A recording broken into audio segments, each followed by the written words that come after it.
once again makes it look easy. Unbelievable talent. He's got himself into the lead. Smile. Look at that shooting accuracy.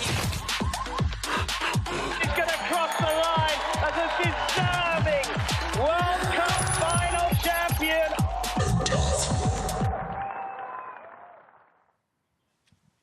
Welcome one and all to Kaunas for the 2026 Pentathlon Junior World Championships. And we begin our coverage with women's semi-final A, where 18 athletes will be reduced to 9. The 18 best athletes over semi-final A and semi-final B will qualify for Monday's final.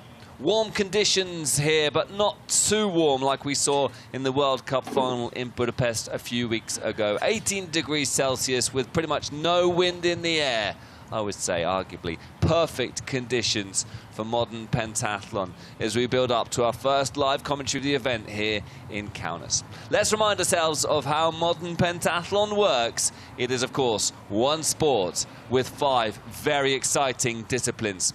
We begin with the fencing direct elimination, where the athletes have to make their way through the round of 32, the round of 16, quarterfinals, semi-finals and finals. 250 points for the winner before we move on to the obstacle. 8 obstacles here in Kaunas. We'll introduce them once that discipline begins. In the swimming, it is, of course, a 100-meter freestyle. We'll have 4 heats here in Kaunas. The swimming pool is built up of 4 lanes. And then that sets us up nicely for the laser run, where it's a handicap start.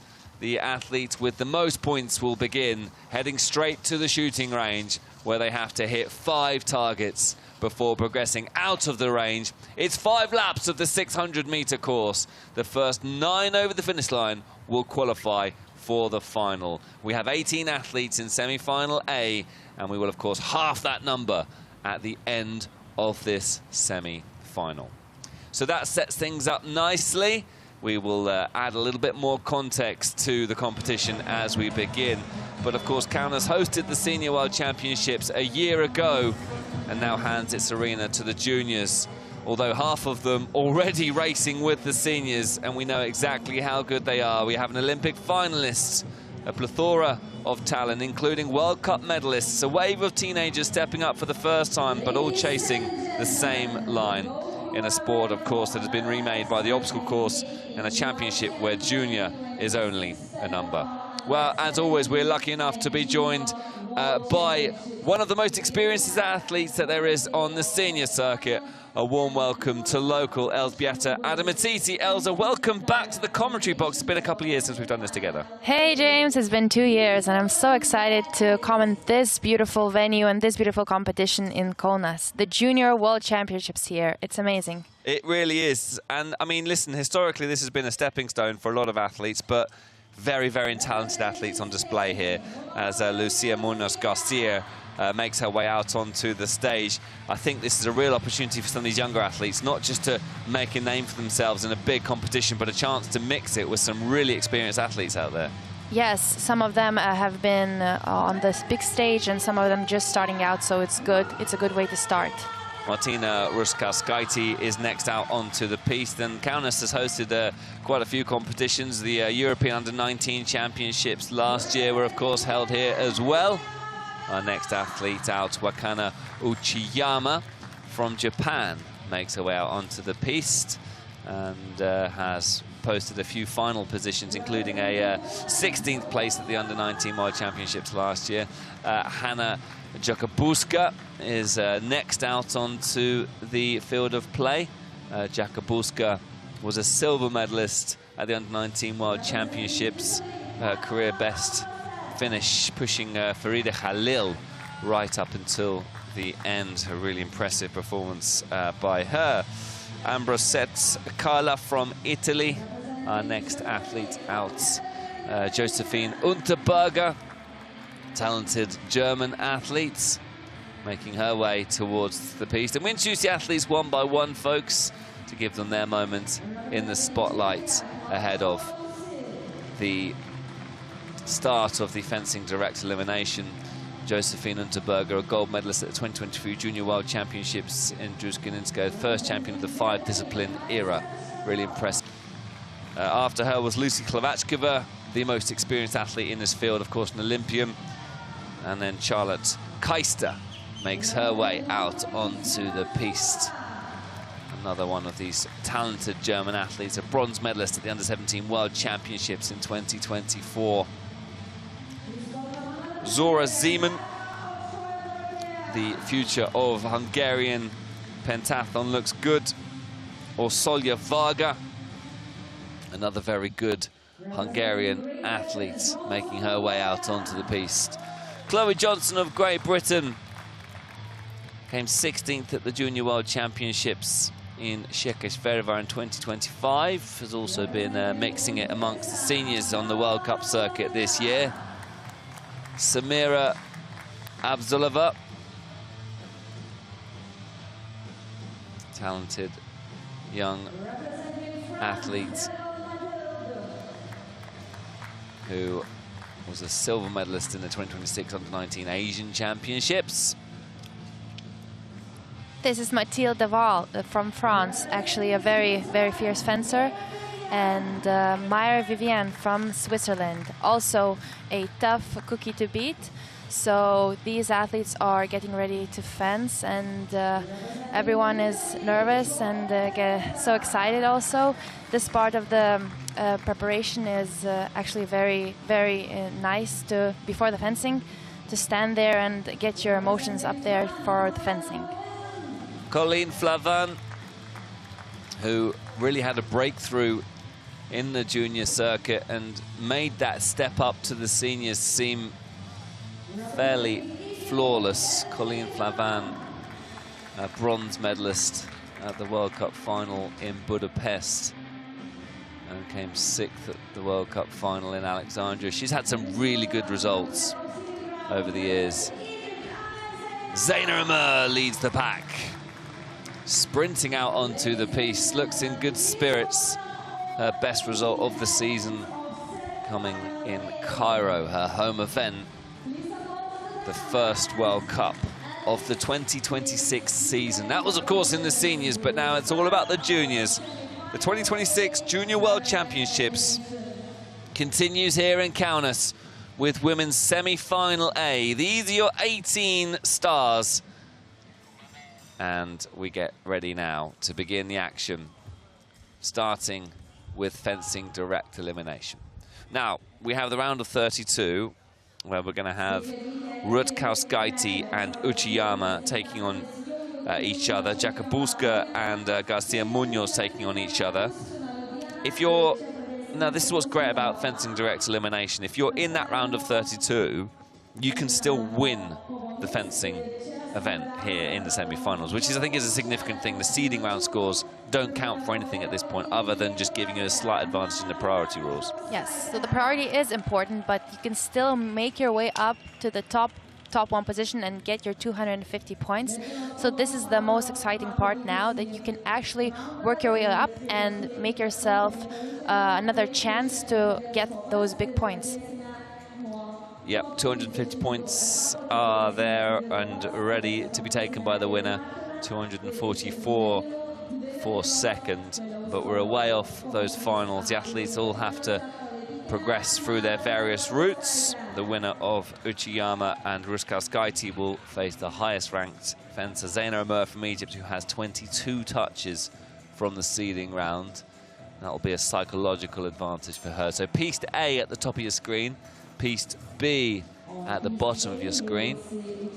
And what is exciting that it's a tactical fence. It's 5 touches, so you need to think, you need to work your way up, and it's not no touches are you need to think. So this is what makes it interesting in the direct elimination. Yeah, tell us actually a little bit about the psychology of fencing direct elimination, because listen, if you have a good seeding round, it puts you in a good position, doesn't it? But you've still got to win your round, and you've still got to beat your opponent. Otherwise, that seeding round means nothing. Explain a little bit about that. So the priority is what it gives. So it's really a better way to start if you have the priority, because if it's 0-0, 1-1, then you win. So your opponent has to work. So it's more psychological. And we see Rutkauskaitė is making her way up. So she has 1 point. She has already on the top.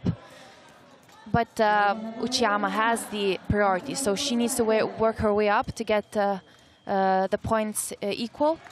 But now you can see that Rutkauskaitė is going back. So she's thinking. She needs to think that she needs to keep the points up. She needs to now keep the 1-0 in order for her to win. So it doesn't matter. You don't have to win 5-5. Oh, you see the double touch. So her job now is to keep the 2-1 and keep Uchiyama from getting the point. So it's all tactical, and you need to be careful what you do, because it's not one touch. Final 8 seconds to go, and Uchiyama's in trouble here. She's got the priority as Elżbieta set up nicely there, but she needs now a couple of touches with a few to go, and attacks Rutkauskaitė. This is piece A we're describing here at the top of your screen.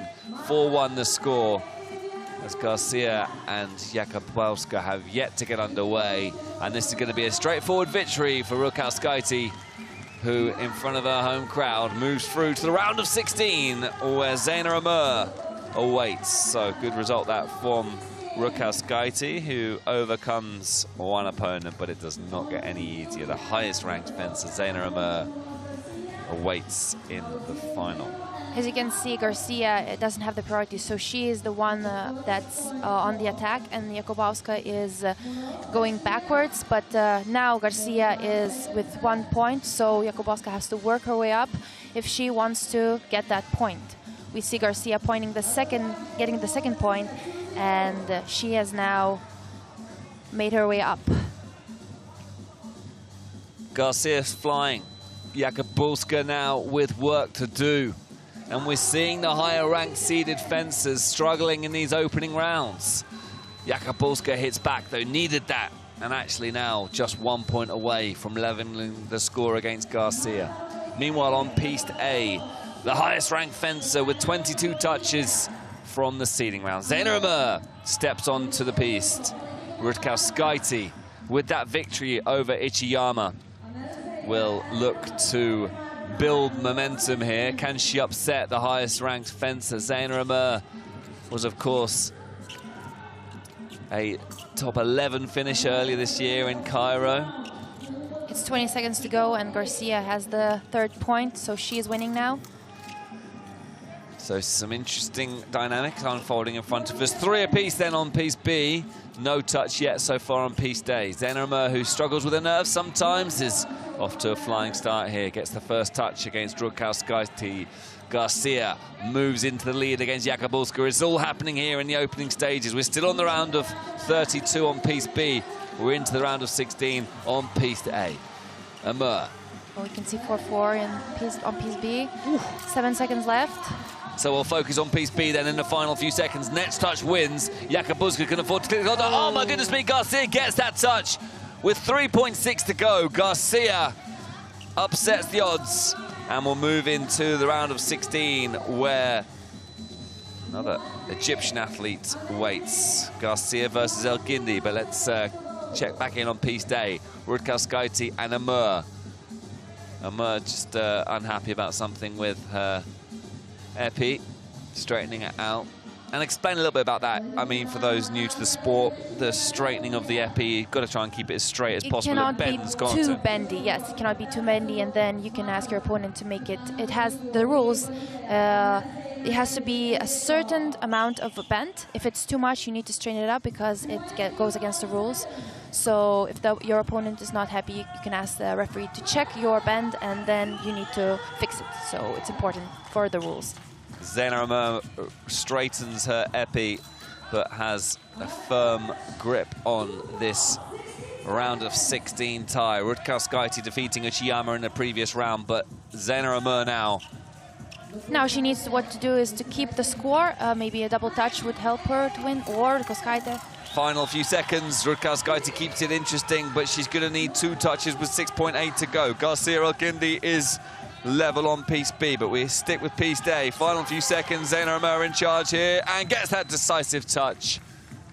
And it's 5-3. Zaina Amur has done it. She's through to the round of 8, which means the worst she could finish now is 7th place. But anyway, we'll round that up in a minute. Zaina Amur's through. She's our first athlete to qualify.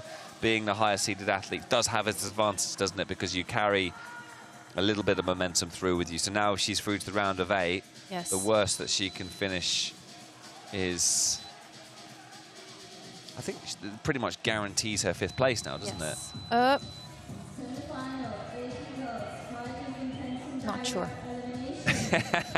But we're focusing on piece B. There we go. Zaina Alguindi is has 2 points, and Garcia is on her way. She is aggressive. You can see she worked her way up with Jakubowska. She wants to win. She's pushing Alguindi, but Alguindi keeps it up. The score is 3-1, and she should be happy. She can hold. If she can hold it, it's a good score. So, but Algindi's flying here. And Alguindi, by the way, had a great year. A bronze medal in Pazarchik earlier in the year. Surprised a few, I think, with that.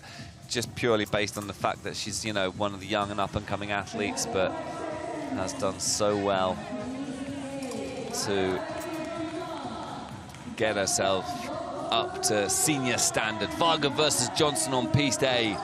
1 apiece in those first 20 seconds. But let's wrap things up with Alguindi and Garcia.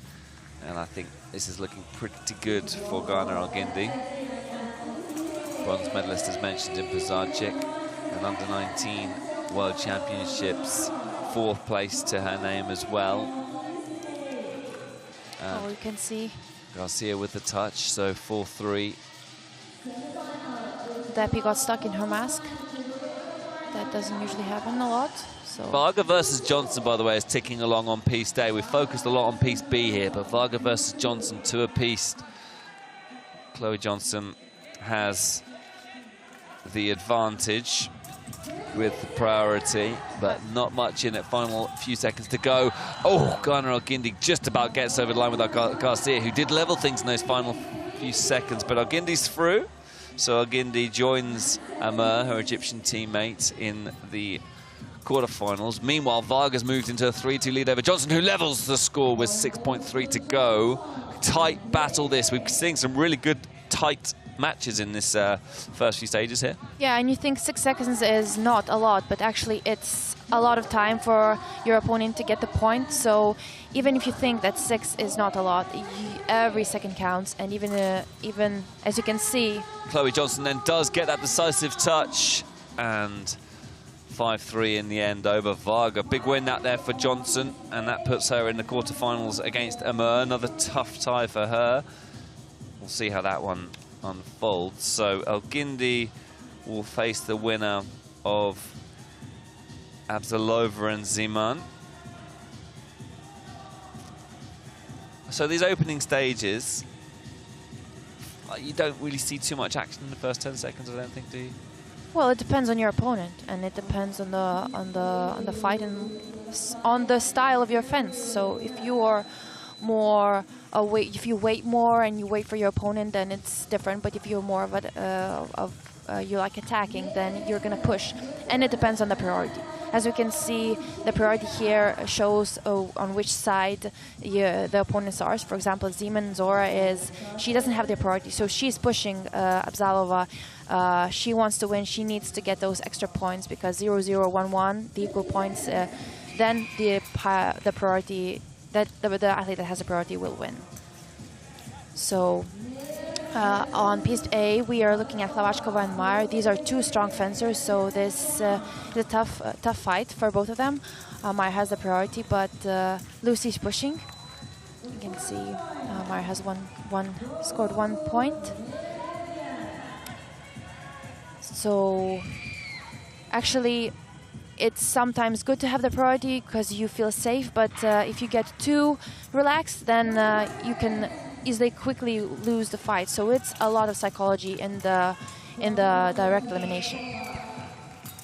And now, as you can see, Lucy's still pushing. I think psychology is a key word to use, isn't it? The priority just gives you that advantage and just allows you to dictate the pace a little bit. I think, yeah, we can see Hlavačka versus Meyer here approaching its last few stages. Zeman versus Abzalova. Abzalova now carrying that momentum through. Hlavačka levels things against Meyer. So it's all really, really tough. As you can see, both pieces have equal points. Final few seconds on both Piste A and Piste B. Meyer gets the touch with 1.4 to go, and that surely is one too many for Hlavačka to turn around. Abzalova gets the touch against Zeman. Interesting. So Hlavačka concedes, and it is Meyer who progresses through. Great win that from Meyer. Yeah, she kept her priority and style. Well, it just goes to show, doesn't it, the level of talent we have here, that an Olympian is struggling to get past the round of 16. The Swiss have a pretty strong fencing school, so they are good fencers overall. So you can see that when you fence with them. And on Piste B, we see Mathilde Derval versus Keister, Charlotte. So the priorities for Derval. She is a fierce fencer. You can see from her style. She moves, she attacks, and even though she has a priority, she's still waiting for her opponent. You cannot really sleep on it, because if you're too passive, it's an easy way for your opponent to get the point. So you need to still show that you are the one who has the priority and who also needs to work for that point. On Piste A, we have Unterberger and Goya. And Derval got the point.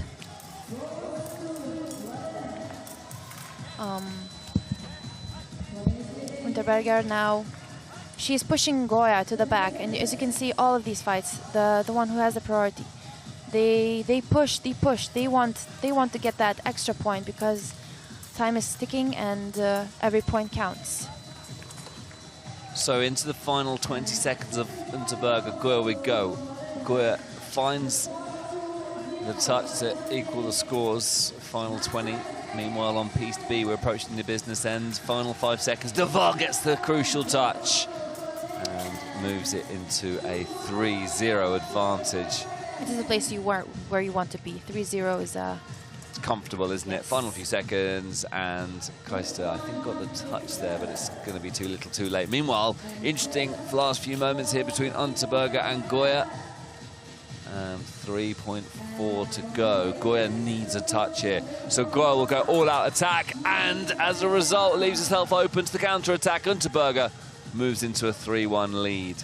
And that is the risk you take, isn't it? When you're super aggressive like Goya had to be, you're open to a counter-attack. Yes. And Unterberger is a good counter-attacker, so she holds a strong hand, so with her, it's difficult. So you can see Derval now moves through to the round of 16, as does Unterberger. So as I said before, when you see the time, it's like 5 seconds, and you feel, oh, 5 seconds is a lot of time, but actually it's a little time, but actually it's a lot of time for your opponent to get the point and also for you. So every second in this minute counts. It really does. So we have Flavon versus Carla as our final round of 16 tie. That's on the bottom of your screen. But meanwhile, Amur versus Johnson make their way out onto Piste A for our first quarter-final tie. We're making our way through things nicely here. Carla versus Flavon, our final round of 16 tie. Into the final 40 seconds we go. Priority with Flavon. And she is a French grip, also a left-handed opponent, so a hard one. So also she is pushing Carla to the back, so you can see even though she has the priority, she is working her way, she wants to get the touch. So she's in charge of the fight, waiting for her opponent to react. You can see she's She's fierce. She flashed, and that worked. So even though she's with the priority, she's working her way up and working hard to get the point.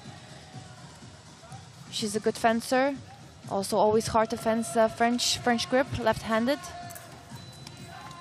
And on piste we see Johnson. She got 2 points now already, even though Amer has the priority. She got a good start to this. She has 30 seconds left. So will Zeina get her 2 points? She's a fierce flasher. As you can see, she made it. So important there for Zeina Amer to hit back. You can see she just takes a moment to recalibrate. Great start to the tie from Johnson. Great flash there from Amer, who levels the score. So just like that. As I said, she's quick. Her flashes are really good, so you can see that she didn't want to waste any points in 2 of them. So Flavin puts her place into the round of 8, but we focus on these final 15 seconds of Johnson versus Amer double touch, leveling the scores at 3 apiece. Johnson with the lightning fast start, Amer hitting back quickly with a couple of flashes to keep herself on the toes of Johnson. It's currently Amer with the advance with the priority. Once again attacks her opponent, no touch. It's 10 seconds to go. 3-3, plenty of time for both of them to make their way up, so we'll see who will win. Chloe Johnson doing a great job going toe-to-toe with the highest seeded fencer in this first round of 8 quarter-final tie. Placed in the semi-finals awaits. It's getting scrappy, final few seconds. Oh, and Johnson finds the touch. With 1 second to go, Johnson has done it. Unless, can Amer hit back? Johnson gets right to the back of the piece. The flash there from Amer, it's not quite enough. And Johnson, the double touch coming through, confirms her place in the quarterfinals. Now, the good news for Zeina Amer is she will finish 5th overall, because being the highest seeded fencer, she then will be the best of the losers from the quarterfinals, which means the worst she could have finished is 5th place overall. So it's not a disaster for Zeina Amer. Meanwhile, Elgindi versus Abzalova levels with 1 apiece. I mean, you work 3 hours in the fencing seeding round. You need to win. So it's good. It's good that she worked her way up, and now she has good points, even though she's not in the final fence. Would you be frustrated if that was you? Yes, of course. You want to win everything. So being in a priority position, it's always you want to win. Everyone wants to win. So when you lose every time, it doesn't matter from which place you are at. You are disappointed because you want to be the best. Let's calculate the score. She's got 226, Zeina Amer, as Abzalova has absolutely taken control here with 12 seconds to go. Elgindi needs a big final 12 here. Unterberg versus Meyer is in its opening stages. Elgindi needs a touch. She gets one. So that's one. Needs another to get through. Abzalova's done a good job to get herself in the position that she's in now, but 5 seconds to go. Oh, Abzalova gets the touch, which means now Elgindi back to where she was a moment ago, needs 2 with 4.5 to go. Elgindi has to commit here. Equally, if Abzalova gets another touch, which she does, then that is it. Abzalova comes through victorious. 5-2, dominant victory for Abzalova, and Elgindi, just like her Egyptian teammate, she knew that Elgindi is coming, and she used that for her to win. As she waited for their opponent to run and counterattacked. We'll get a break in a moment, and we'll explain the points in a bit more detail. But Meyer is looking in a very good position here. In fact, let's assume Meyer wins 4-1 with a few seconds to go. So 250 points goes to first place. Being the highest seeded fencer, Zeina Amer will get 226 points. And Ghana Elgindi will get 220, which shows you the level of difference, 24 points off the lead. So essentially, Zeina Amer has lost out on, 12 extra points by not getting through to the semi-finals, a minimum of 12 points. She could have obviously gone all the way. Anyway, we continue with Val versus Flavin. This is a place where you actually, as an athlete, don't want to be at. Is fencing against your own teammates. Yeah, so not fun, is it? No, and explain the advantages and disadvantages of that. You train with a person, so you fence a lot in training with them, so you know what they would do. And the knowing actually helps, but then again it doesn't help, because then you are waiting for them to do the thing you know they will do, and you stop yourself from just fencing, from feeling, from knowing and how you know how to fence, and stop, you know, don't think, you automatize it. But when you know the person, you start thinking, and that slows you down. Can that be an advantage for the stronger fencer or for the weaker fencer, or is it just becomes another psychological battle? Another psychological battle, I think. But of course, if you are very confident in yourself, in fencing it helps to win no matter what. Even though if you think, but you're confident with yourself that you can win, then you can win whatever. Johnson's momentum is carrying her all the way here, although Meyer levels the tie. And with just a few seconds to go, that could be crucial. 34 seconds to go, so there's plenty of time. I misread that. 14 seconds on piece B. Deval versus Flavon, 1 apiece. Johnson then got the early touch, but Meyer's turned this around. Now she leads 2-1 with the priority. You can see Deval really wants it, and she flashed. This is for a place in the final, don't forget, folks. We're in the semi-finals on piece A. We're still wrapping up quarterfinals on piece B. And then we will reduce to 1 piece. Deval versus Flavon. Flavon with work to do, with a few seconds to go. Flavon needs a touch. She gets it! Wow! With 1.6 to go, Flavon, the World Cup final bronze medalist from last year. Wow. As you can see, some of them usually, with 1 second to go, goes back. But Flavon used it as a counter-attack, and she just got the touch. So the clock ticks down, and the battle between the two French athletes results in Flavon dramatically winning. So Meyer 3, Johnson 2. We're approaching the conclusion of our first semi-final with what looks like 4 seconds to go. Meyer has a massive advantage here and surely has booked her place in the final. But Johnson was brilliant. She actually climbed her way up.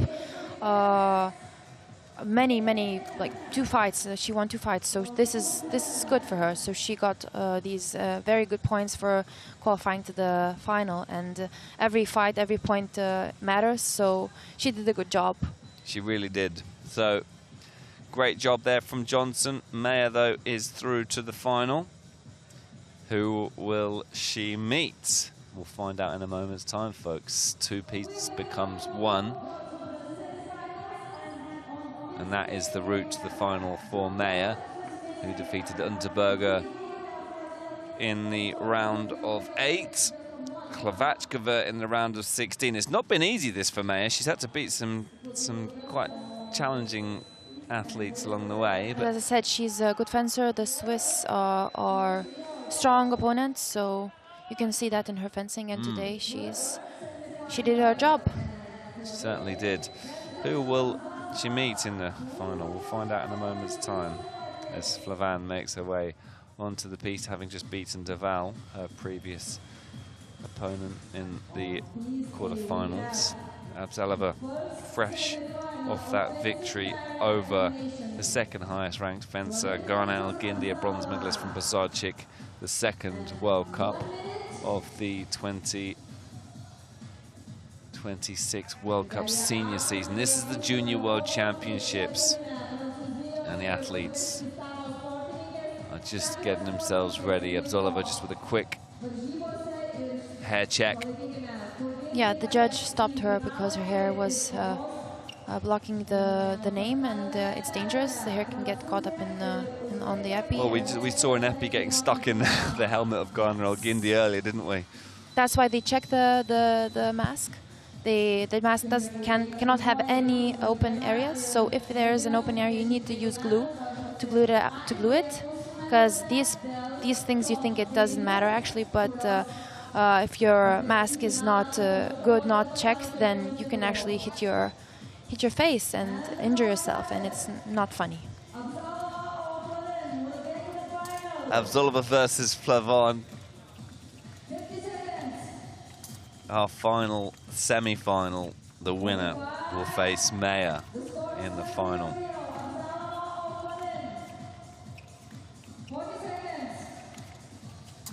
And into the final 35 we go. Very little to report on in the first 30 seconds. They're just... Even Flavon has the priority, but she's still pushing her opponent. Yeah.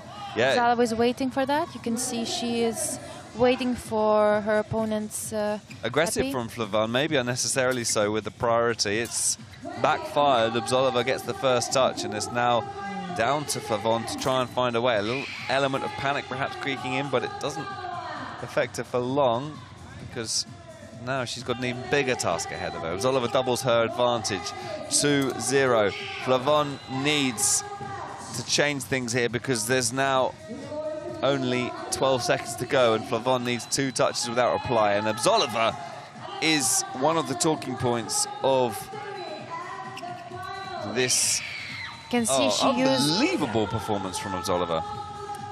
Flavon had the priority. She pushed her opponent, but Absolova was waiting. She did a clever job. She was waiting for her opponent to come to her and parade riposte, and she did her job. And then she used the advantage of 4-1 to have the double touch, which made her make her way up to the final.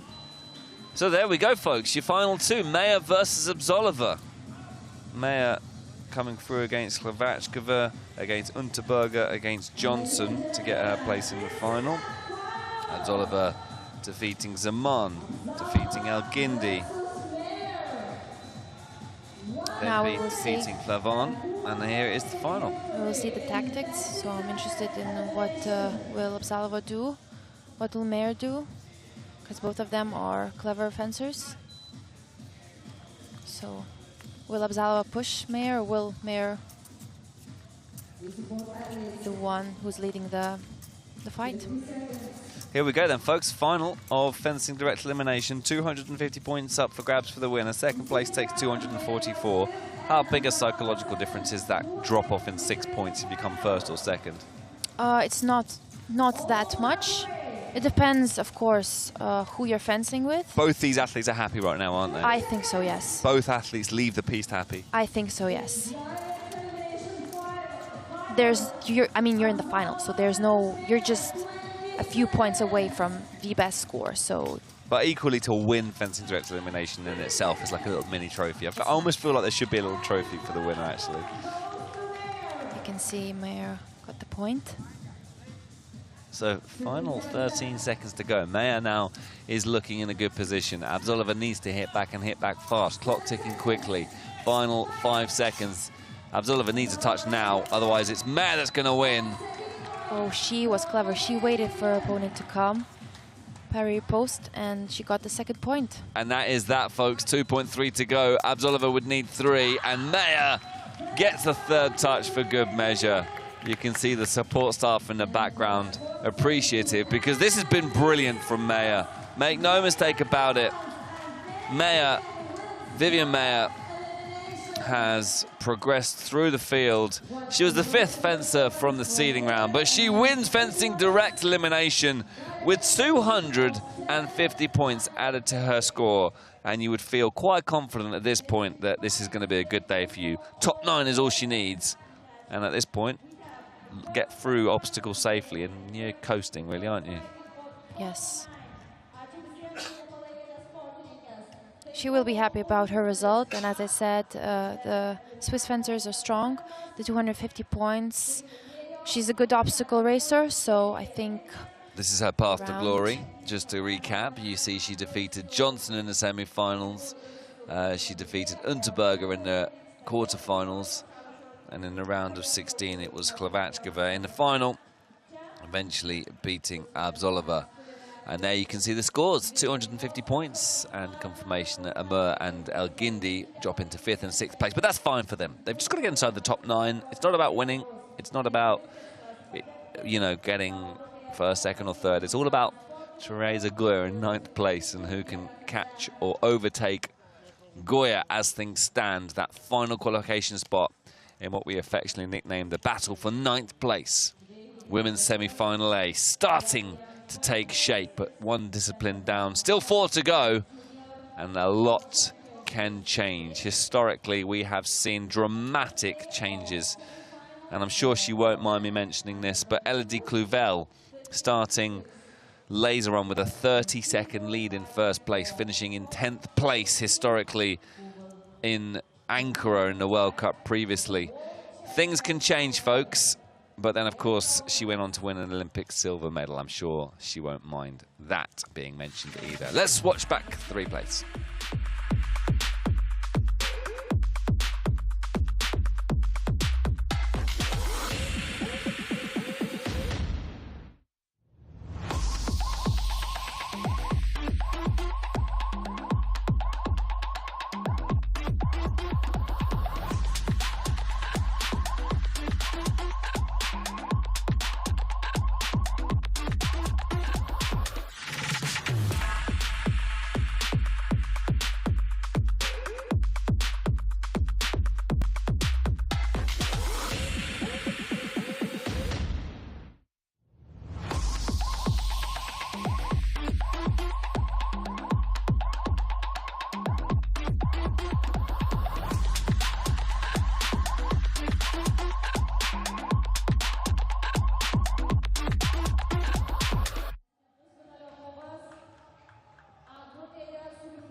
Welcome back, everybody, to Kaunas, Lithuania for the continuation of the 2026 Pentathlon Junior World Championships. Women's semi-finals, and let's take a look at how the obstacle takes place. Steps into the big wheel is how things get underway here.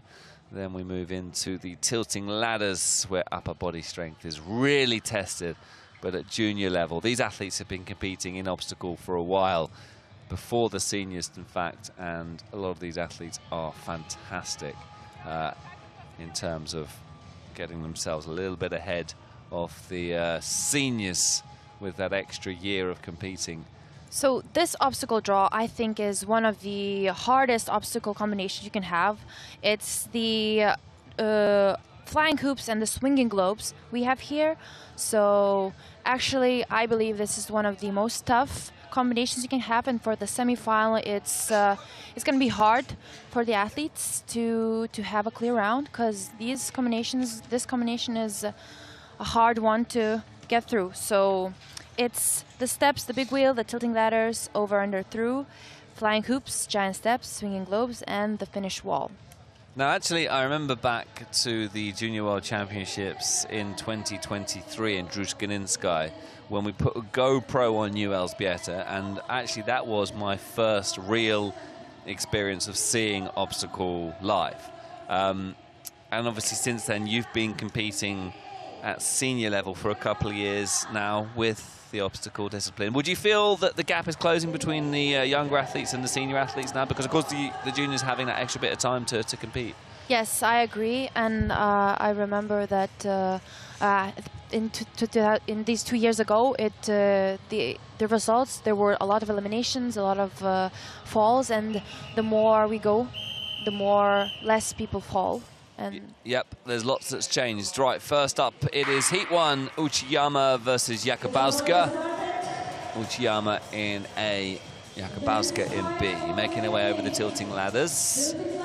Slow and steady. Up next, the over-under through section. And Jakubowska with the early advantage through the flying hoops, lands it into the giant steps. Up next, really difficult part of the course, this, the swinging globes. Oh, mistake there from Uchiyama.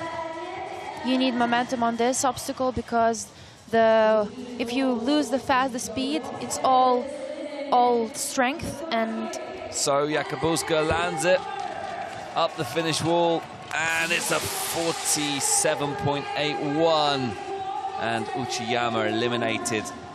And Jakubowska just taking a moment there to catch her breath and probably replaying some key moments in her head there.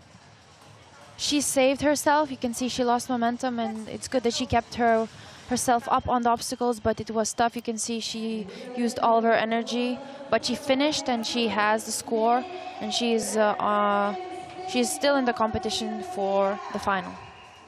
Yeah, I mean, like you said, momentum and speed through those flying globes is essential, isn't it? As soon as you get stuck, you lose the speed.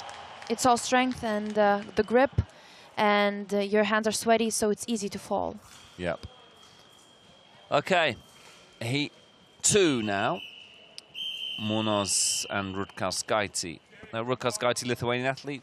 Do you know her well? She's a strong obstacle athlete. She's good at it and confident, so I feel like she can do well here. Good speed through the tilting ladders, carrying that momentum through that Elżbieta pointed out, so important, into the flying hoops. And it's such a difficult combination of obstacles, this. Such pressure on the upper body and into the swinging globes, keeps that speed going. Grip strength, so important through those globes. Up the finish wall, this will be the quickest time so far. And 36.88. And actually, I think that is a really solid time, isn't it? Because we're not going to be seeing many sub-30s, if any, to be honest, to this combination of obstacles. Right. Garcia gets the job done, 48.8. We could see some quite large gaps emerging here, couldn't we?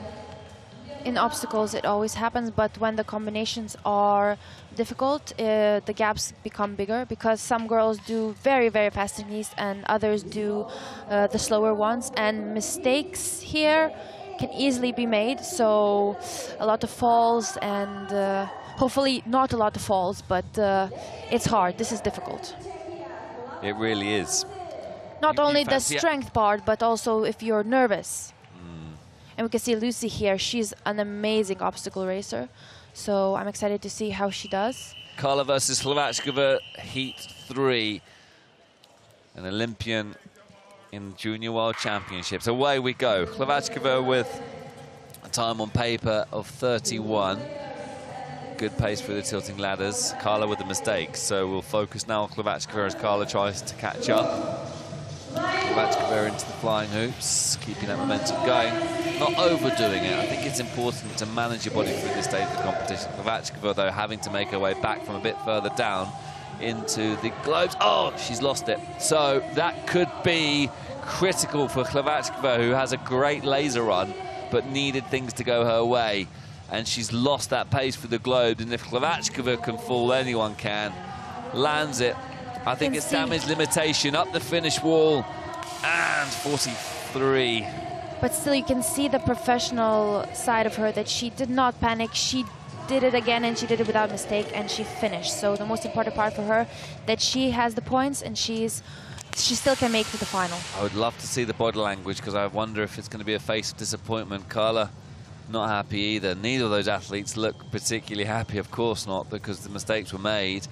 And Hlavackova has a lot of work to do to get inside that top 9. I think it's doable, but we need to see what happens a bit further up. She's a great laser runner, so I think she has the experience and the speed to make her way up. And I think, as you can see, her hands are taped, so maybe some blisters, yeah. And with the globes, they are slippery. As you can see, she slipped. She lost the momentum, but she finished, so that's the most important part. They're a nightmare, the globes, aren't they? They're really difficult to navigate your way past. It makes it good watching, though, doesn't it? Kaista versus Simon. Kaista just 17 years of age, mixing it amongst some of the best in the world. Kaista versus Simon, Heat 4, away we go.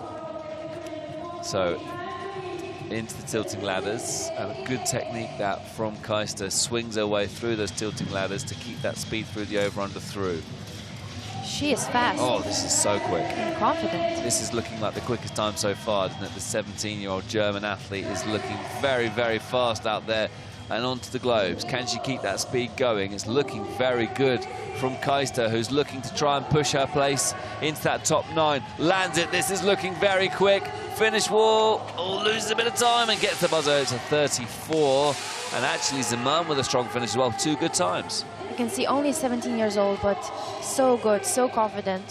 The way she moves her body, you can see that she has got this sport in her hands already.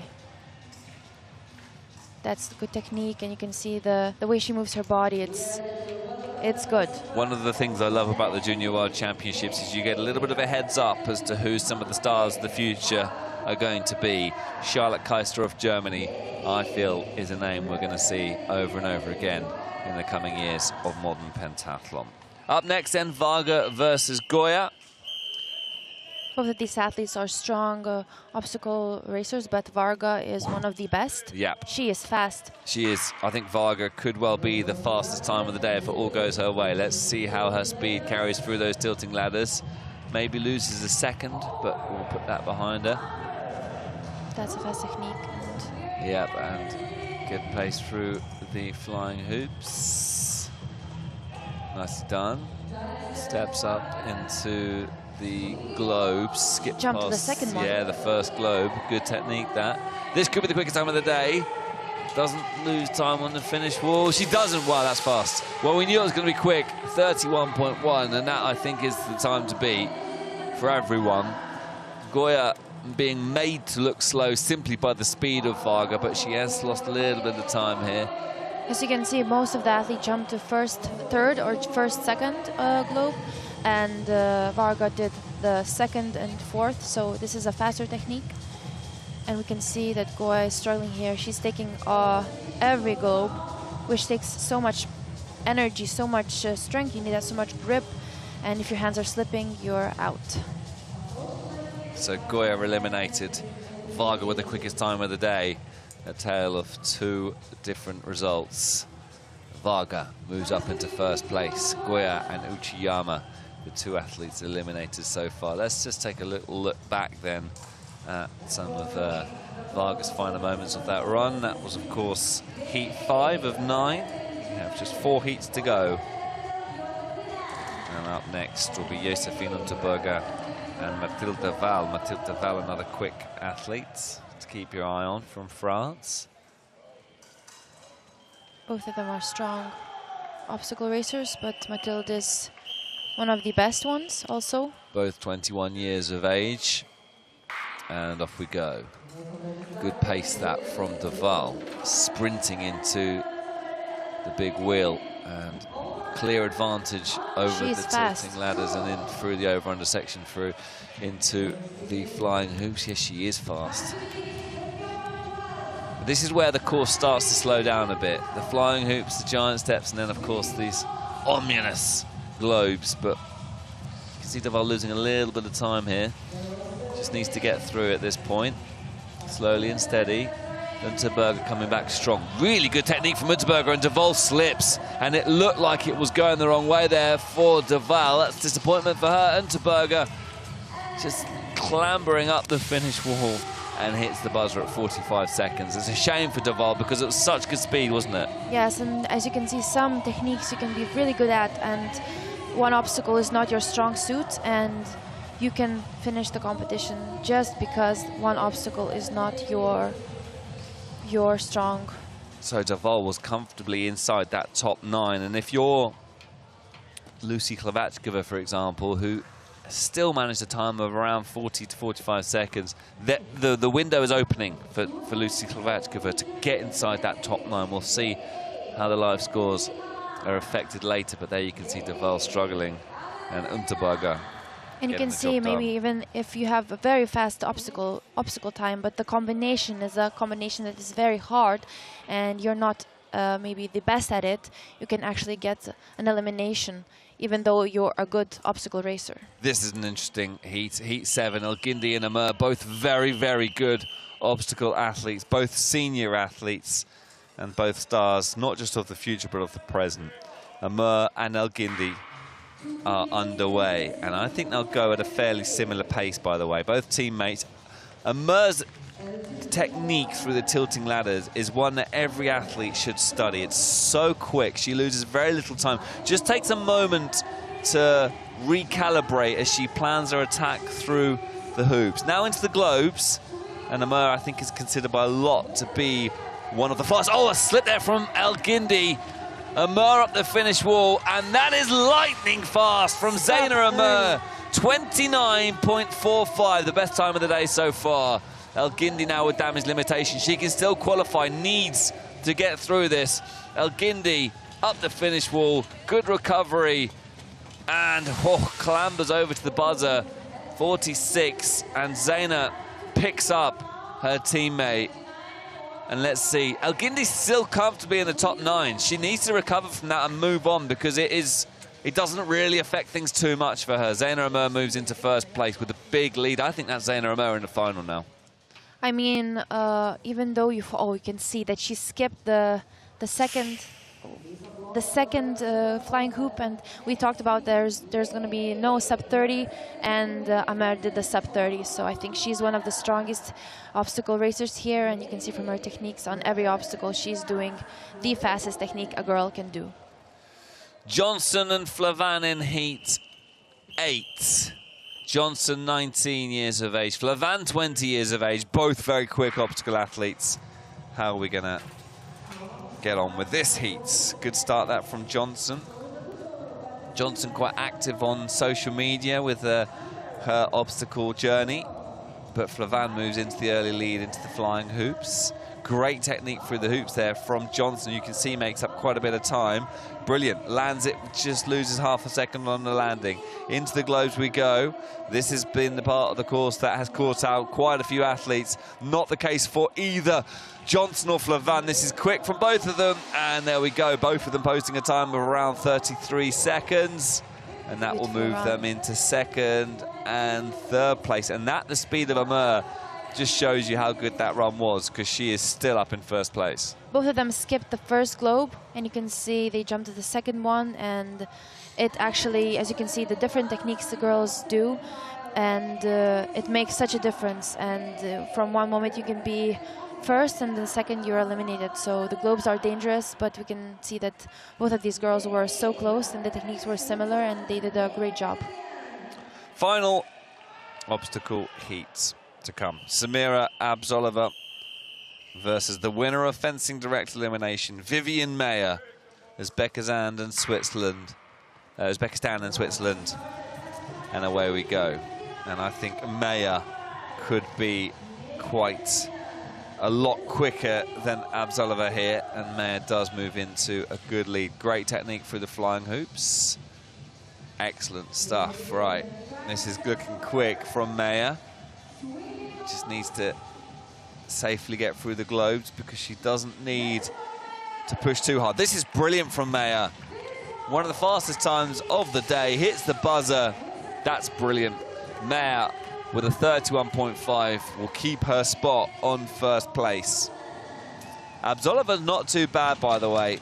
Will again be looking fairly good for a top 9 finish. And we'll have a look at the scores as they update. Mayer goes back up into first place above Amer. Abzolova drops down to 7th place.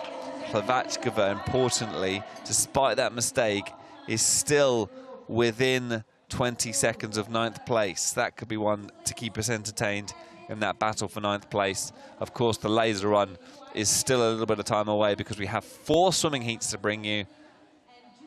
As I said, this combination was a difficult one, and you can see a few eliminations and unhappy athletes, but also you can see that Mayer is really, really on top here in this competition, in this semi-final A.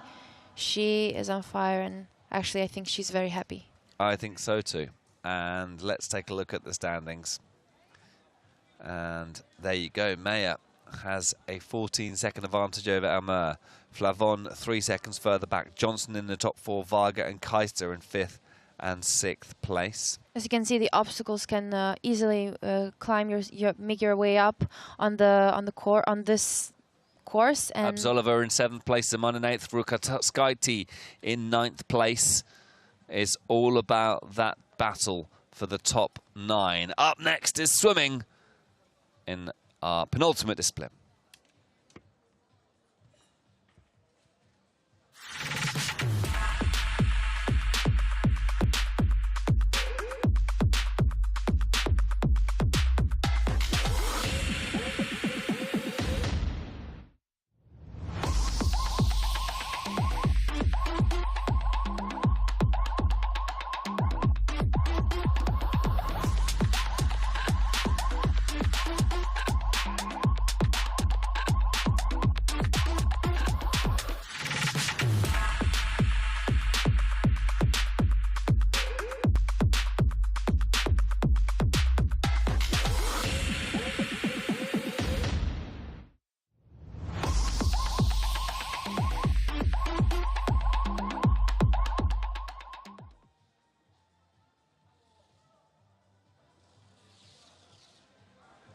So that is the end of the obstacle course. All attention now on the pool 100 meters of this 100 meter freestyle of the 25 meter pool. 4 swimming heats, competition leaders will be in that final swimming heat. But of course, there's a 4-lane pool here, which is smaller than normal. It's going to mean we have an extra swimming heat to enjoy.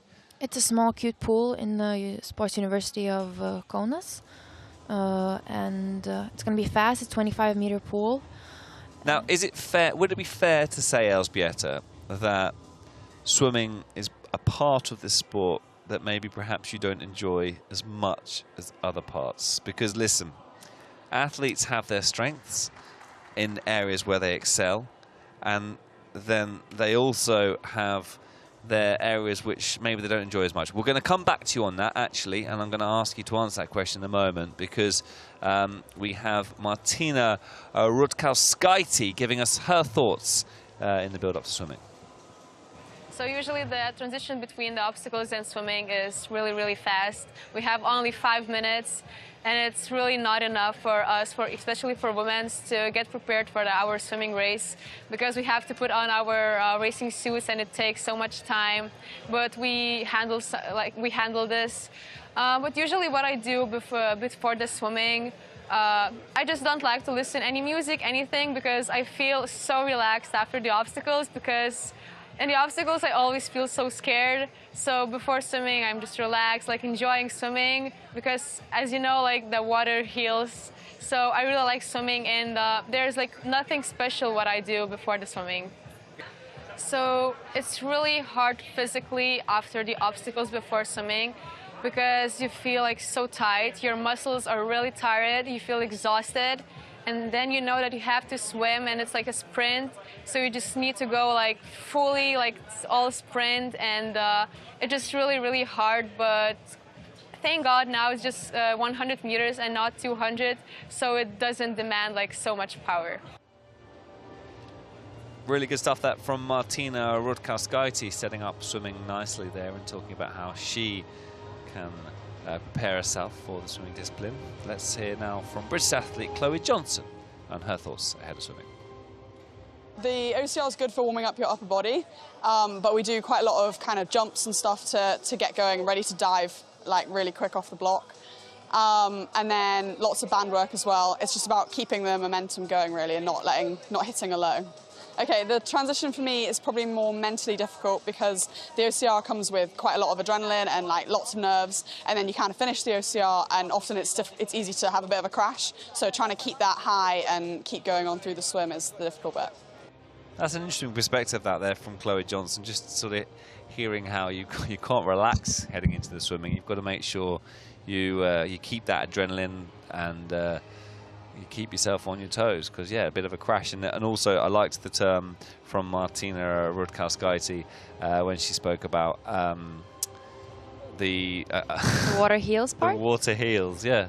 Well, it depends on how are you. Well, let's with tie the this water. back into this conversation we started before we heard from those athletes about how, you know, listen, I know you well, you don't love, swimming's not your fastest discipline. I will tell you this, even though many of these athletes come from a swimming background, they don't enjoy swimming. Even though if you're good, you don't enjoy swimming. So me not being even good at it makes me not want to enjoy it. Of course, there's girls like Martina that love swimming, that she says that water heals for her. So it all depends on the person, but I think most athletes can agree with me that swimming is not their most favorite discipline in pentathlon. So it's actually 5 swimming heats that we're going to have with this women's semi-final A.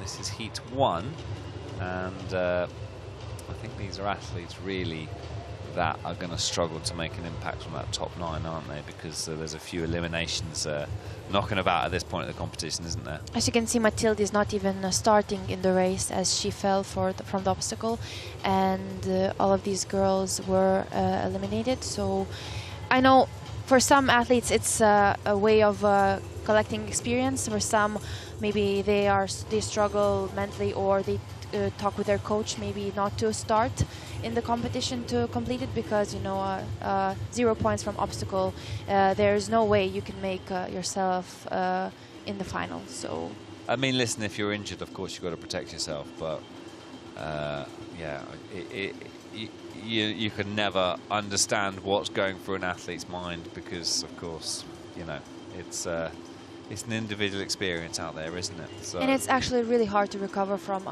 elimination and whatever it is. It's mentally so disappointing. So to, you know, come back strong in a few minutes and compete again, you know, put your best mindset and the best body into the competition to follow, it's really hard mentally and physically. If you do well in the obstacle, there's a boost, and as Chloe Johnson said, the adrenaline, you have to keep it up because it's easy to, from obstacles, to get such a big adrenaline rush, and then the crash happens. So you need to use that energy and use that momentum in the swimming and also afterwards in the laser run, and not make yourself too much, too excited, too adrenaline that you will crash, and then afterwards the result is not going to be the best that you can actually perform. As it is a sprint, you need that fast twitch muscles, and after the OCR you use a lot of it. So in the swim you need to keep it up and keep the speed, and if the body is out and your nerves are out, there's no way of making a good sprint 100 meters time. Well put. So swimming heat 2 of 5 underway now. Garcia, Jakubowska and Carla. And think of this as 3 separate races almost, isn't it? Because you're really racing against yourself in the pool. Yes, and I think not only in the pool, except the fencing. I think in pentathlon, each discipline is you are with yourself and you need to be focused, because in every moment something bad can actually happen and your race can end. So except fencing, because you're fencing an opponent, you need to focus on yourself and focus on execution. And as I said, as the sport is more of now a sprint-based sport, every second, every moment, every focus, your feeling of your body counts. As if you get too distracted, you lose speed and you lose momentum and you lose the concentration and focus. And as I say, it's really important to be really, really locked in at the moment. Jakubowska setting the fastest time there. We're in swimming heat 2 of 1:02.16. That's a good time. As I said, this is a fast pool. Well, what's interesting now is we'll see the live standings on the left of your screen updating as the athletes post their times. So from swimming heat 3 onwards is where things start to get quite interesting, because it is all about getting inside that top 9. You've got the likes of Garner Ogindi, Lucy Klavachkova really pushing on, but Klavachkova, a quick swimmer, could well be in and around those top 9 positions even heading into the laser run. So despite having that mistaken obstacle, she still has a lot to She has the speed and she has the experience. Is it too early to say Lucy Klavachkova probably comfortably makes the final? Maybe not comfortably, but she will work her way up, and I think she has a fighter's mentality and she will fight her way up to the final. Garner Olgindi's in a precarious position, isn't she? She's currently in 11th place, but she's not the quickest of swimmers, but I think she'll be okay. But anyway, let's find out what happens. An interesting swimming bout here, heat here. Lucy Klavachkova in lane 4, I feel will be probably the quickest in the pool here, and she's got some catching up to do with the rest of the pack. Yes, Surtkoskaite Martina also a good swimmer. She came from the swimming background, so as you said before, water heals for her, so she's a good swimmer. She loves to swim, and we will see that in her time. And Klavachkova also a very, very fast swimmer, so we will see the fight between them. And as I said, this is fast, and as before it was 200 meters, now it's 100, so every second counts, and it is important to just give your all, work your way up and accelerate, and also there's no way of saving the energy, because afterwards you have the run, but it's 100, so you need to get all out in order to get the best result. So Klavachkova, as predicted, the quickest in the pool. It's a 1:03.16 for Rudkauskaite. Klavachkova with a 103.13, and as you mentioned there rightly, Rudkauskaite pointing out that the pool heels, and it's a good result for both Klavachkova and Rudkauskaite. Gindi with a time of 106, which is what she probably hoped for. It's a good time for her. It's a good time, yeah. Unterberger a little bit slower than she would have hoped for. So that's mixed things up then with swimming heat 3, 2 heats still to go. And as I said, to follow up again, after the obstacle, you feel a relief, because now everything is on you. Now everything, all the disciplines that are left are in your hands. For example, in the swimming, you just need to give your best, your all out, your speed and time, and what you have, you will give. And then, of course, in the laser run, it's the shooting, but it's also a sport where you have to give your best and your all, and it's all on you. And I mean, there's less pressure of the externals in the competition left.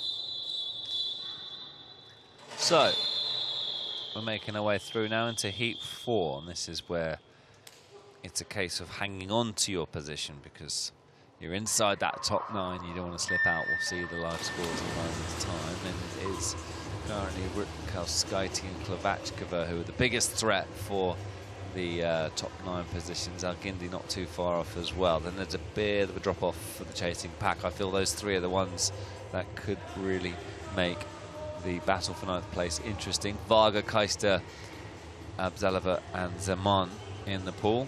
And I think what's important to mention also that the further we go in, the least time there is for the laser run to recover.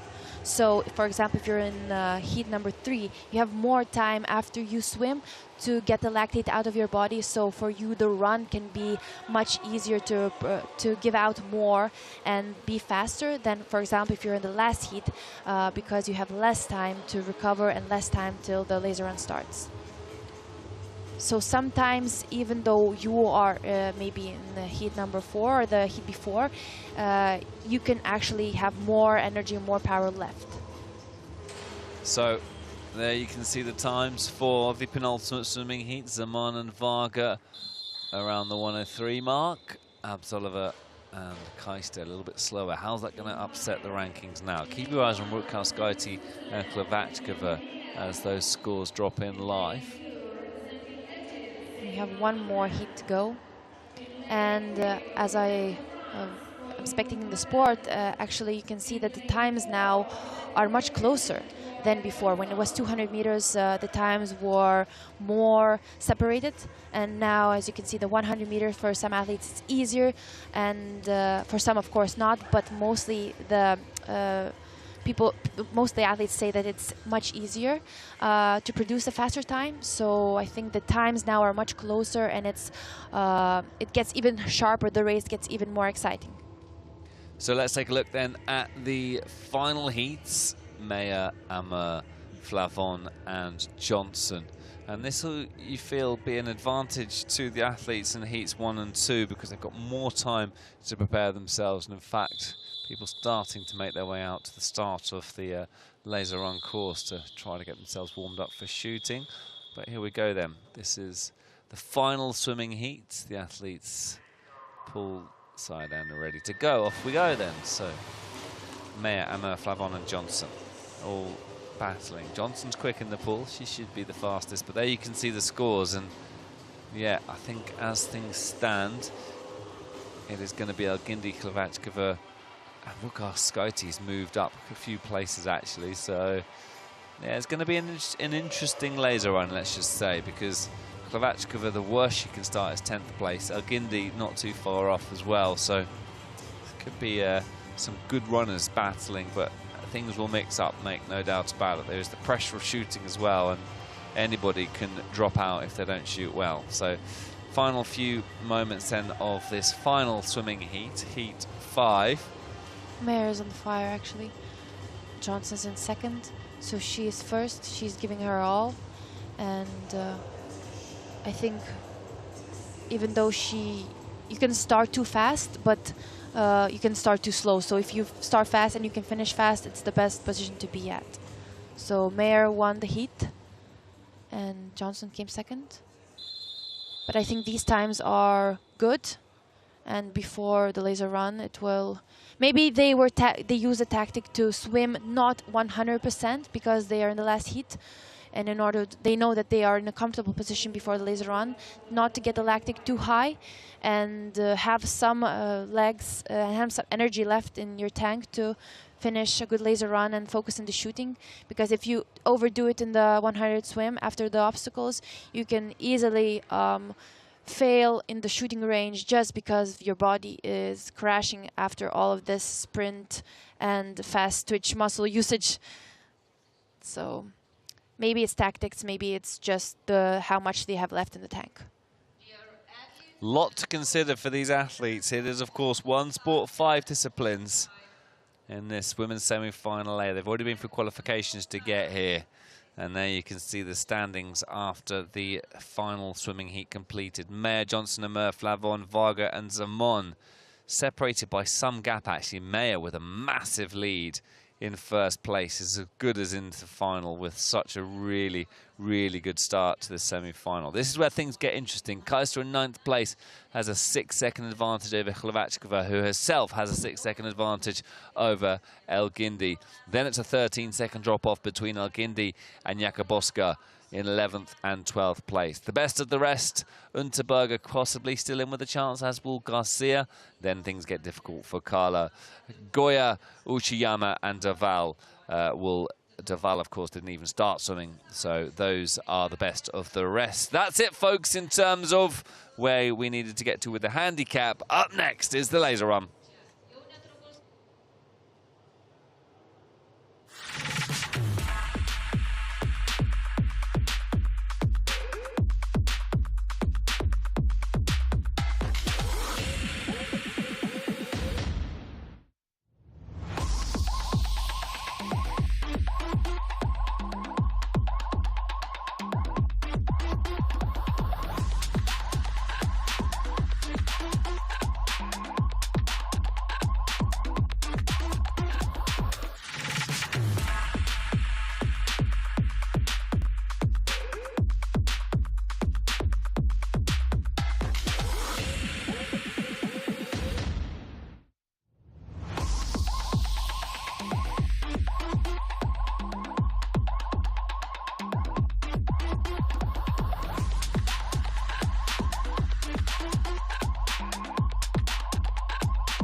So it is time to say goodbye to the pool as we start to move over to the beginning of the laser run. 5 laps of the 600-meter course with 5 shooting routines. The competition tweaking itself a little bit this year, where it was 4 shooting routines previously. Now it's straight into 5. Some girls benefit from them, some of them don't, but actually I think it puts more excitement into the race, that it's not 4 shoots but 5. And I think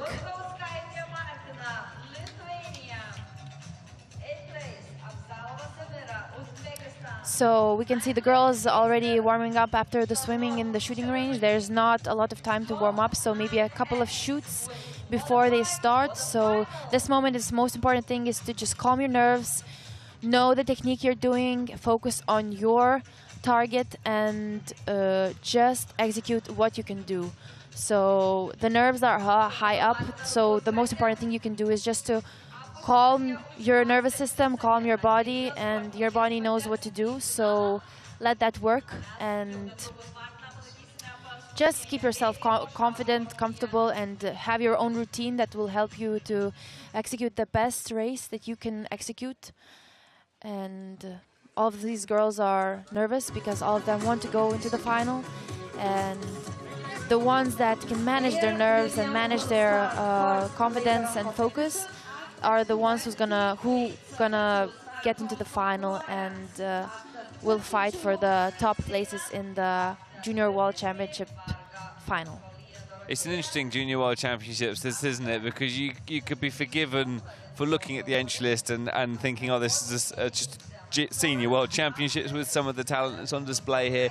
If you are one of the younger 17-year-old athletes, for example, and you are competing alongside some World Cup medalists, some Olympians, and finishing ahead of them, that can be a real springboard for a future in this sport and a confidence builder heading towards the regular admission to senior competitions. It definitely gives a confidence boost that you are close to the athletes that are the ones that also compete in the World Cups and the World Championships of the senior level. So this obstacle course closing the gap between the young generation and the older generation. So the sport is getting more excited because we can see the big range of age in the sport, and the participation has become higher from the younger athletes because most of them were scared of horse riding and the obstacles, as they're really hard, but they are really more physical, and so it's easier for the younger athletes to just participate in the sport and close the gap between the senior and the junior and youth level. You think that was a fear factor with the riding, which sort of scared a few athletes? I think, yes. I think many athletes didn't compete in the junior level after the youth level just because of the horses, and just because maybe some countries didn't have the facilities with horses, or even just the athletes being scared of the animal and the unpredictability of the sport with horses. So what I love about this point of the competition is the manicness. The stress levels are an all-time high here, aren't they? And obviously not great for the athletes, but for the Yasser Hefny walks past us. Say again, Yasser, tell us.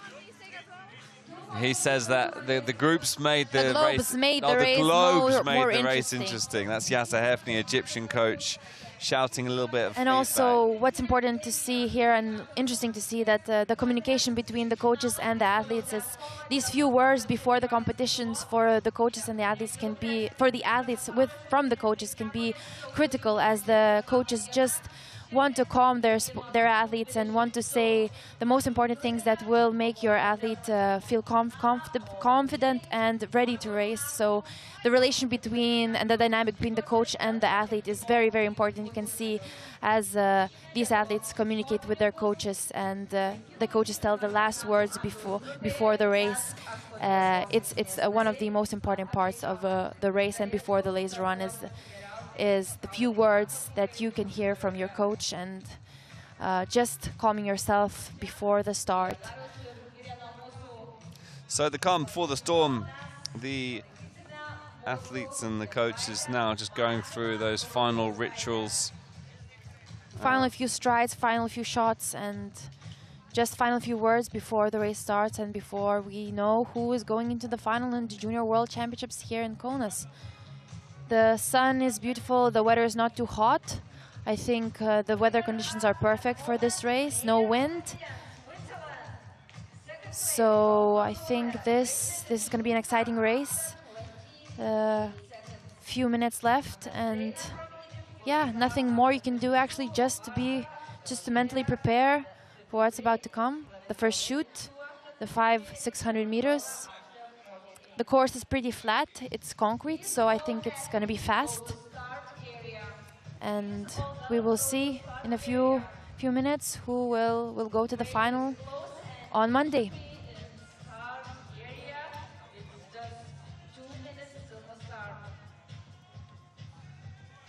So the athletes now just getting themselves ready and warmed up on the start-finish straight. And this is where dreams are made and dashed. All that is needed to continue this dream of a Junior World Championship title is a place inside the top 9. It's Charlotte Keister currently in 9th place with a 5-second advantage over Lucy Klavachkova. It's going to be a tight race. A lot of things will be decided in the shooting range, not only the running course. So it's going to be exciting to watch who will go into the final.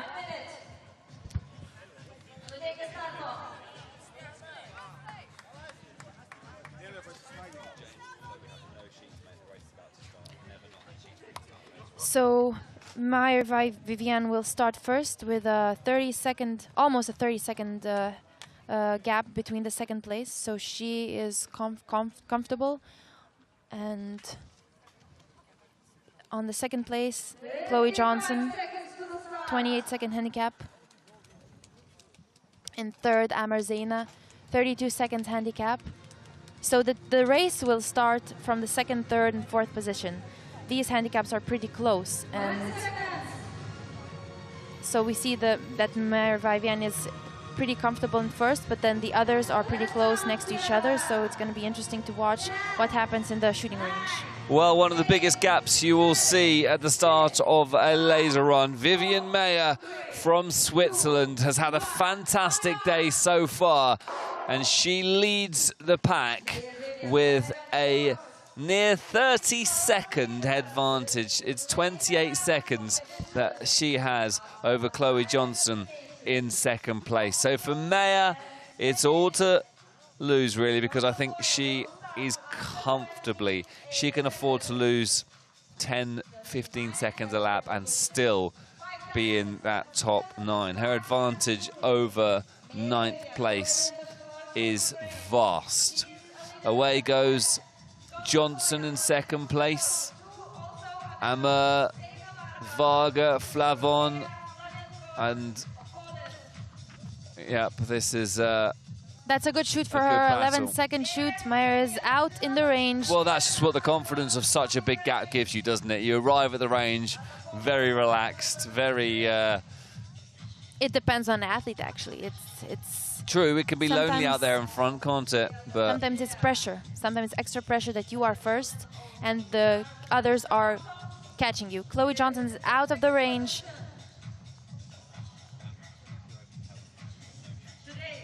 You can see in the shooting range, Amar Varga is out. Colleen Flavon is out also. So we have 5 athletes on the range. Zeman Zora, 6th out of the range. We have 7th, Martina Rutkowskaite. She's out, number 7. We have 7 girls on the running course.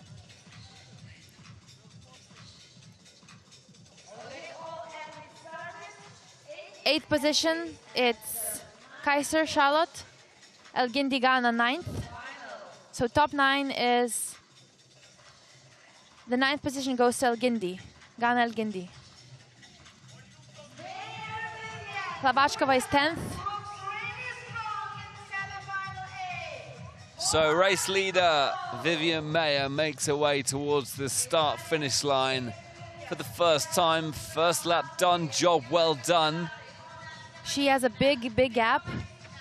The second position is It's Chloe Johnson, and we can see Charlotte Kaiser on your screen at the moment. This is, of course, the battle for 9th place. So Elgindi has done a good job of... Chloe Johnson second. On your screens then, the battle for 9th place. Elgindi versus Kaister. And Elgindi is about to make a move up from 11th place into that top 9. So Elgindi has moved up into those qualification spots. Vivian Meyer is at the range now. 4 out of the 5 for Meyer. 5 out of 5. Meyer is absolutely in flow state. And away she goes. Zora Zeman closely followed by Martina Rutkowskaite. This is your battle for 9th place. Kaister versus Elgindi. Top right is the shooting range, and Chloe Johnson is at the range. Amur arrives at the range as well. Johnson is out. She is second and out of the range. So Amur looking to find her routine here.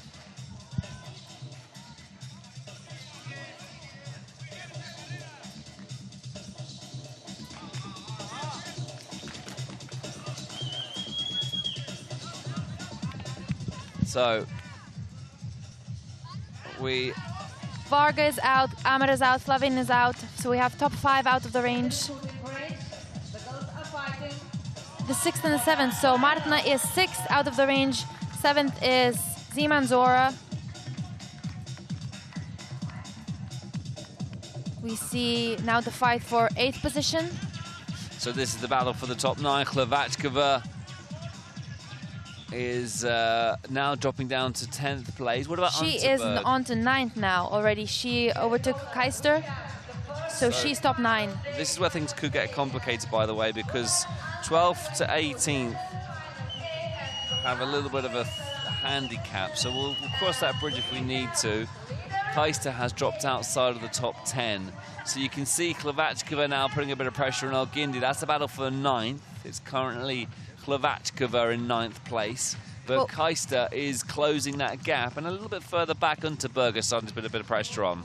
Both Alguindi and Hlavackova are great runners, so it's going to be a close fight. Hlavackova with probably not her best shoot, but she will shoot off into the distance now. Alguindi will try to keep pace with Hlavackova, but could Rutkauskaite get drawn into this battle? We are still in the early stages of this race. We can see Marie-Vivienne's almost in the shooting range, and Chloe Johnson is picking her pace up and getting close. 2nd, 3rd, Zamer. By the way, Maya Slavon. is already back at the shooting range. We'll keep half an eye on her shooting. 2 out of the 5 for Maya. 3 out of the 5 now for Maya. This is good shooting for Maya, as you would expect. 4 out of the 5 for Maya. 5 out of 5, away she goes. That is a huge lead for Vivian Maya in 1st place. Johnson arriving at the range now in 2nd place. We'll focus on the shooting range because that is where things could get really interesting. Johnson now shooting with 1 out of the 5, 2 out of the 5 now for Johnson. 3 out of 5 for Johnson. 4 out of 5 for Johnson. It's 5 out of 5 for Johnson, and she moves away comfortably. What about Amur? What about Varga? What about Flavan? Good shooting now, Amur, with 3 out of the 5. They're all pretty close to each other. Varga, Flavan, and Amur all away safely. Now, Rutkauskaite and Zaman. They are under pressure from Hlavackova and Alguindi, with Keister a little bit closer. Unterberg, Garcia. Zohaida has a good shoot, and she's out on the rage. So Alguindi with a really good shoot. Keister putting a bit of pressure on. Unterberg, we're going to need to add 4 seconds to her because the pack of 130 and above all came away at the same time. So as things stand, Keister in 10th place, Unterberger with a slow shoot here, 22.97. And that looks like it is Hlavackova. She had some difficulties in the shooting range, but she is now top 9. She worked her way up in the running, and she will manage to keep the pace and finish top 9 and go into the final. She will fight for every second, I think, and we will see it all in the shooting range, because the running, she can do the running. The others in front are comfortably in the positions. So Keister started in 9th place, but has had the challenge of Alguindi and Hlavackova all around her. Now, Zora Zaman is getting drawn into this battle. You can see with the number 6 on her shirt, just to the left of your screen there. And Hlavackova is about to overtake Zaman. So Zaman possibly running out of a bit of an energy here. Hlavackova, as we thought, would be fairly comfortable in qualification. But you worry for Zora Zaman here now, and she is now in this battle with Keister. So it's Zaman and Keister who are locked in battle. Maya's back at the range with a 10.5. She is long gone. Absolutely cruising.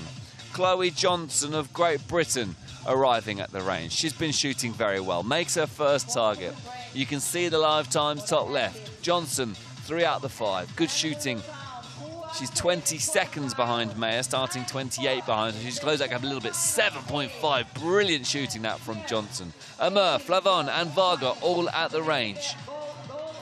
Flavon and Amur both on 3 out of the 5. Flavon moves into the 4 out of 5. Good shooting, 16.4. Amur, can she get a sub 20? Varga's out.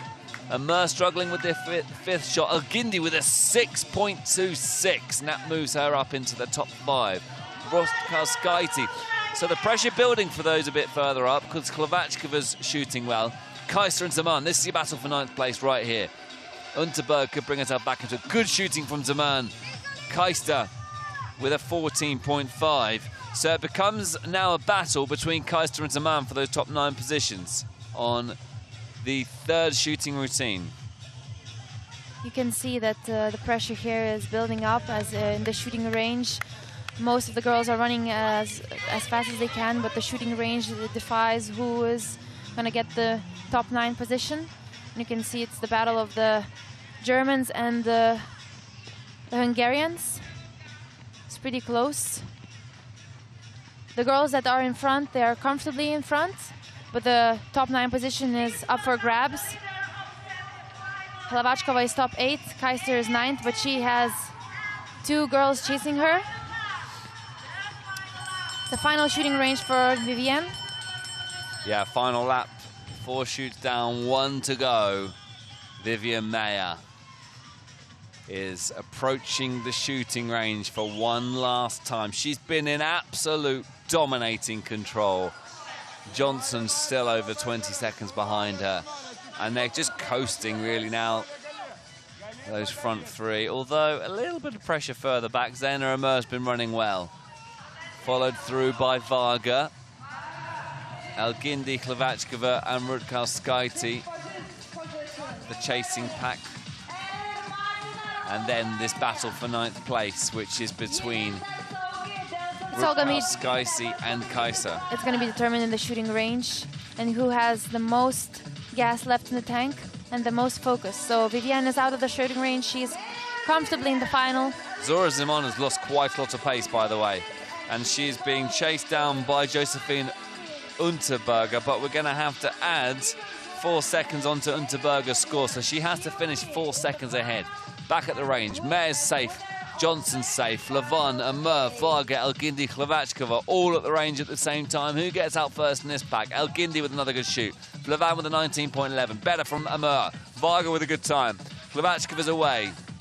And this, folks, is your battle for 9th place. Rutkauskaite, 7-second shoot from Kaiser. That makes things interesting, doesn't it? A fight for top 9.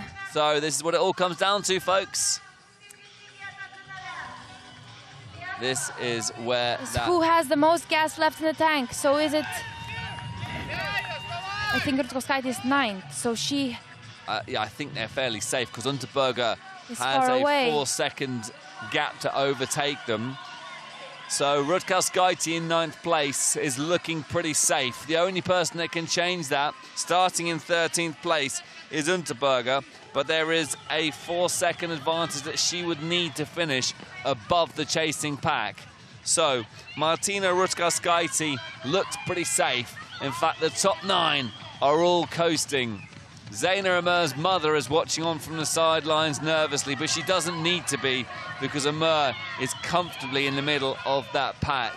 And this is pretty much now a warm down for these athletes. You can see Josephine is pushing hard until the final few meters. She is pushing, but she needs to finish 4 seconds ahead of Martina Rutkauskaite. She is pushing with absolutely everything she's got, but even if she was to finish ahead, then it would not be enough. Race winner will be Vivienne Mayer, who has absolutely dominated this women's semi-final. Next over the line is Chloe Johnson. Colleen Flavon, dominant as always. Varga, Amer, Elgindi, Hlavačkova, Kaiser, and then finally Rutkauskaite are your finalists. Great laser on from Unterberger, but it wasn't quite enough. 10th place is the worst place to finish in women's semi-final A. Then it's Simon and Carla. Simon, unfortunately, starting in 6th and finishing outside that top 9. It was a tough race until the end, but Rutkauskaite managed to keep her position on top 9, and she's in the final. And I think everyone here in Kaunas are super, super excited that we have a girl in the final on Monday, Lithuanian girl Martina. So we're super proud of her in the final. There we go. It keeps the local crowd delighted, doesn't it? Let's reflect on what a dominating performance that was from Mayer, who was able just to take her foot off the gas on that final lap and coast over the line. Mayer, a definite threat for a medal if she can continue this form on Monday. She ran comfortably, she shot comfortably, and she saved energy. So she has more energy. She didn't have to fight so much in the running. maybe in the swimming also, in order to keep the place in the final. So she will have more energy left in the tank for the final, more focus. As we see that the girls who fight for the 9th and the 10th positions, they give their all and they need to fight for every second, and that's a lot of energy and less energy left for the final. Totally. I mean, does it work as literal as that? Do you have like an energy tank where if you put in a bit more effort on semi-finals, then by Monday you're a little bit more tired?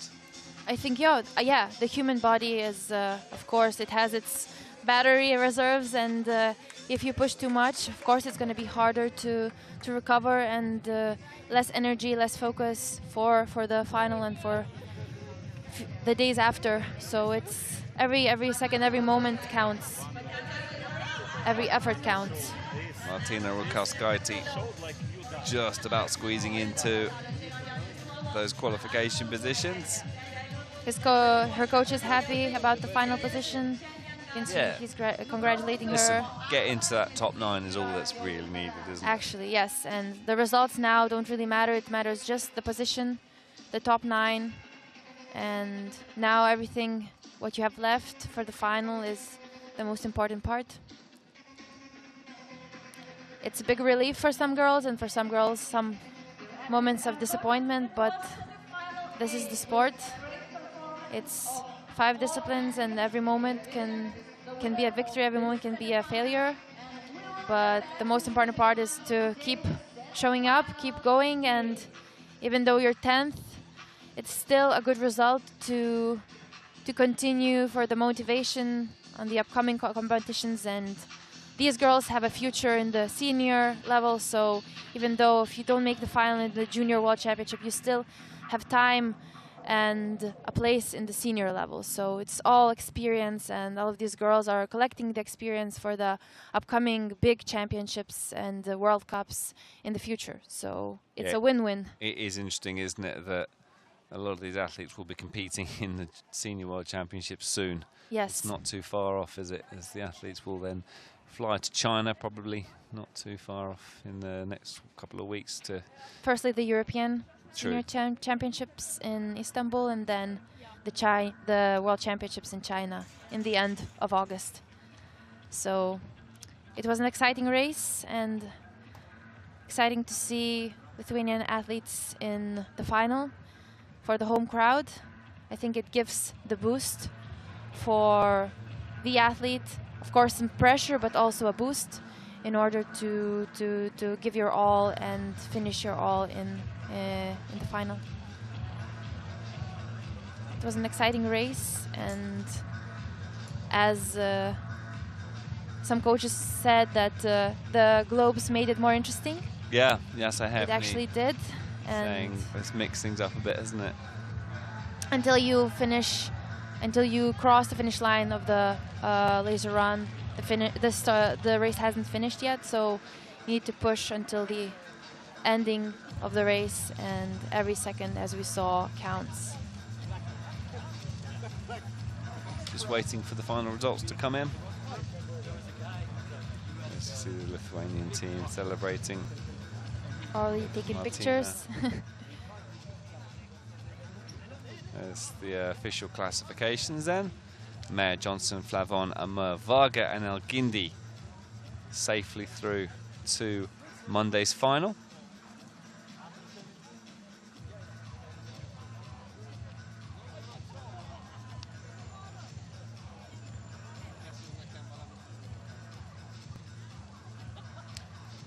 Keister, Chlevachkova, Rutkowskaite, Unterberger, Zaman, Jakubowska.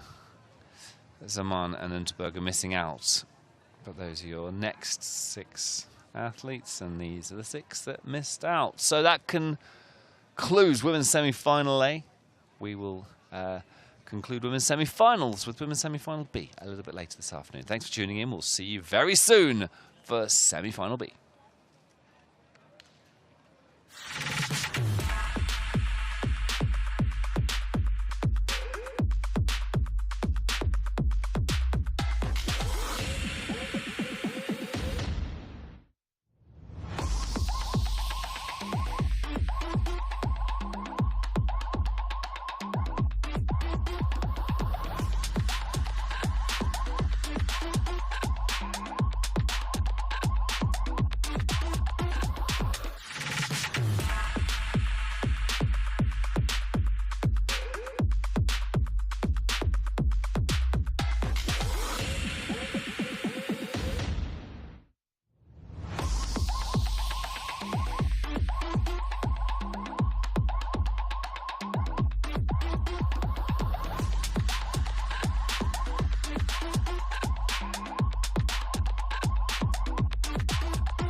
it look easy.